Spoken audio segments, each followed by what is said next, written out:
ഇന്നലെ ഇതുവരെ നമ്മൾ എത്തിച്ചേരാത്ത സ്ഥലങ്ങളിലാണ് നമ്മൾ പോയത്.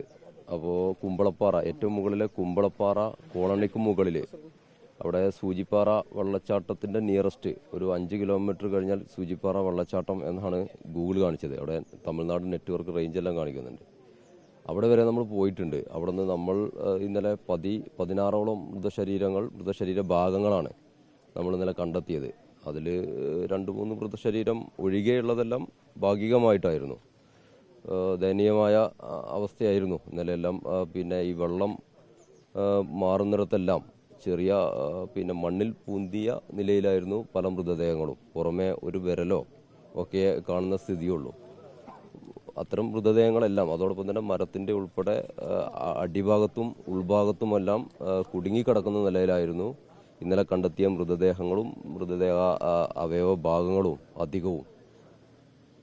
ഏറെക്കുറെ എല്ലാ പരിശോധനയും ആ ഭാഗത്ത് നമ്മൾ നടത്തി. പരമാവധി ഇന്നലത്തെ ദിവസം നമുക്കവിടെ കണ്ടെത്താൻ കഴിഞ്ഞിട്ടുണ്ട് എന്നതാണ് കരുതുന്നത്.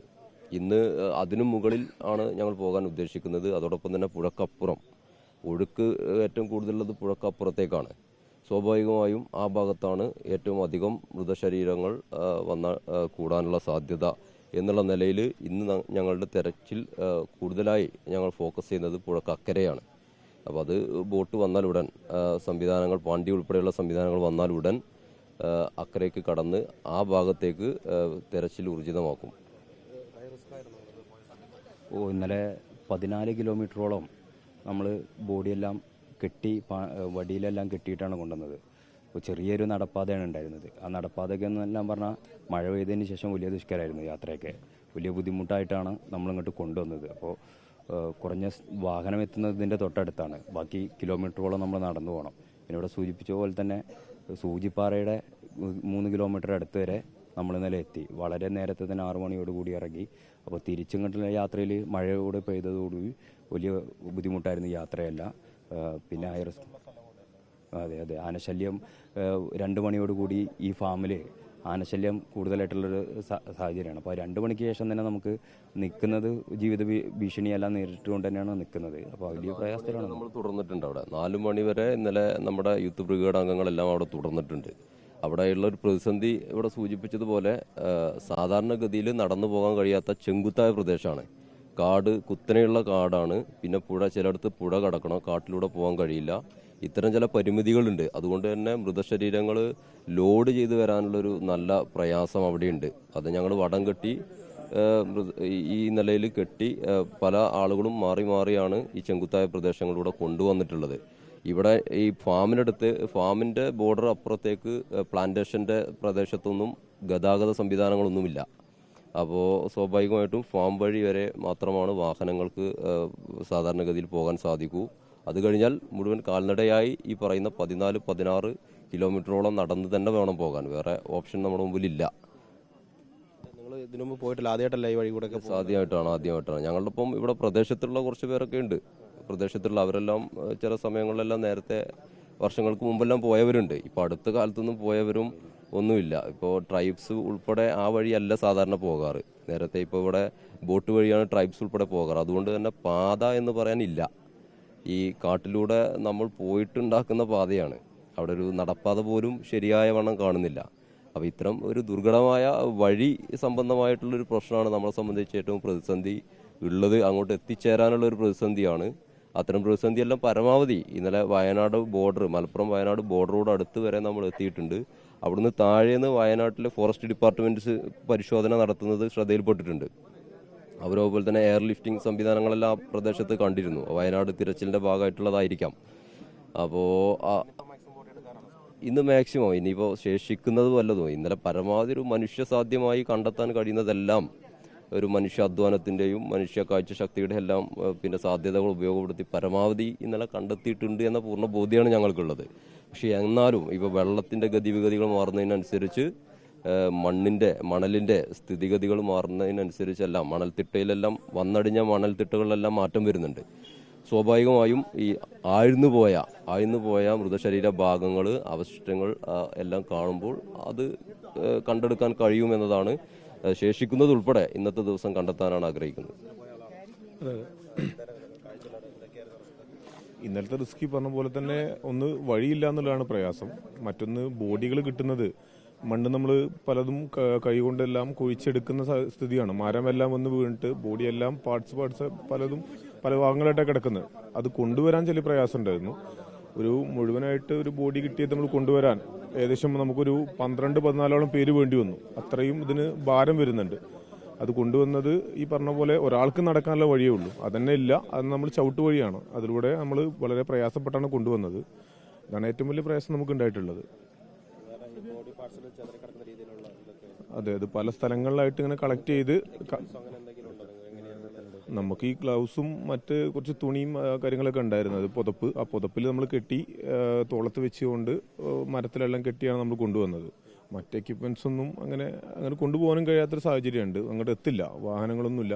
ഈ റോഡ് തന്നെ ഒരു കുറച്ച് കഴിഞ്ഞ് അവിടെ അവസാനിക്കുകയാണ്. പിന്നെ കാട്ടിലൂടെ നടന്നു വേണം പോകാൻ. മറ്റുള്ള എക്യുപ്മെന്റ്സ് അങ്ങോട്ട് എത്താനുള്ള സാഹചര്യം വളരെ പ്രയാസമാണ് അങ്ങോട്ട് എത്താൻ.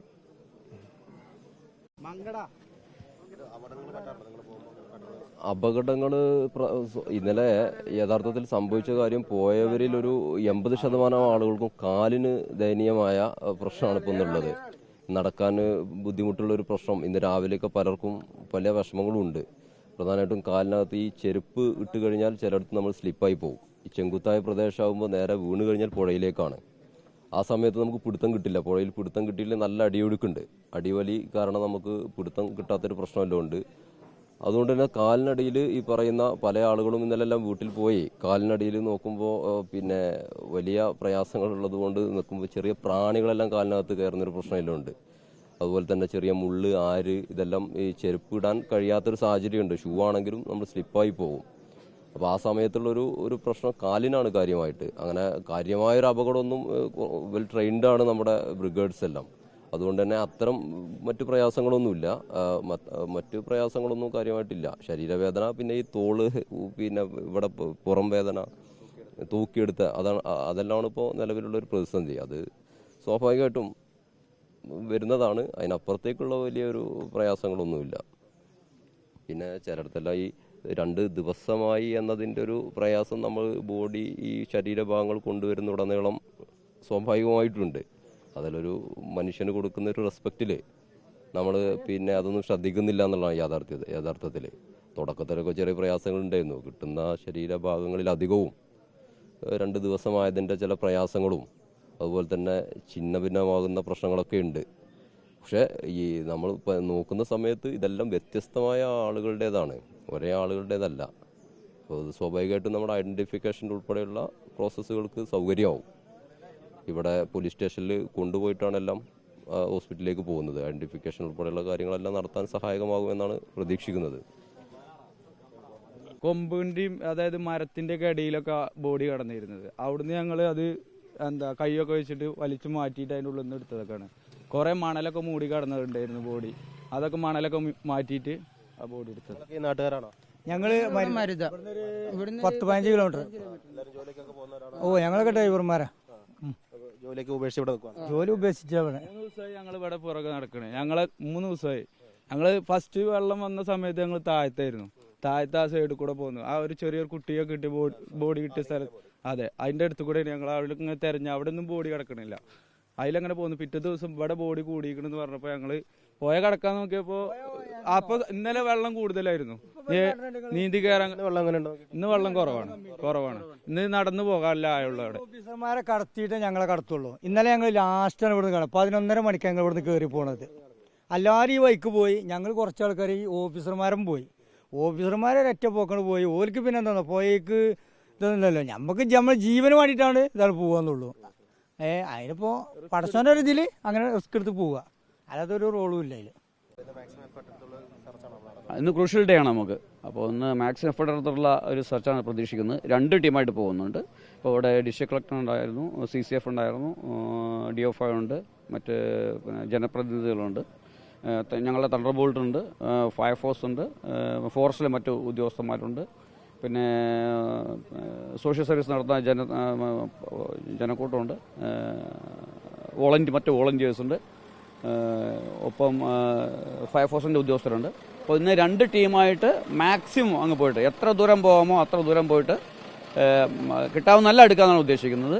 ജൂറിസ്ഡിക്ഷൻ പോലും നോക്കാതെ എടുത്തിട്ട് കൊണ്ടുവരാനാണ് ഉദ്ദേശിക്കുന്നത്. അതെ അതെ അതെ അതെ അത് ഇപ്പോൾ ഇന്നലെ നമുക്ക് ഒരു കുട്ടിയുടെ ബോഡി വാഴക്കാട് വെച്ച് കിട്ടിയിട്ടുണ്ടായിരുന്നു. അപ്പോൾ ഇന്ന് നമ്മൾ നദി കേന്ദ്രീകരിച്ച് നമ്മൾ സെർച്ച് നടത്തുന്നുണ്ട്. സാഹചര്യം അനുകൂലമാണെങ്കിൽ മറ്റ് സർവീസ് കൂടി നോക്കിക്കൊണ്ട് നദിയുടെ ഭാഗത്ത് നമ്മൾ കൂടുതൽ സർവൈലൻസ് നോക്കുന്നുണ്ട്.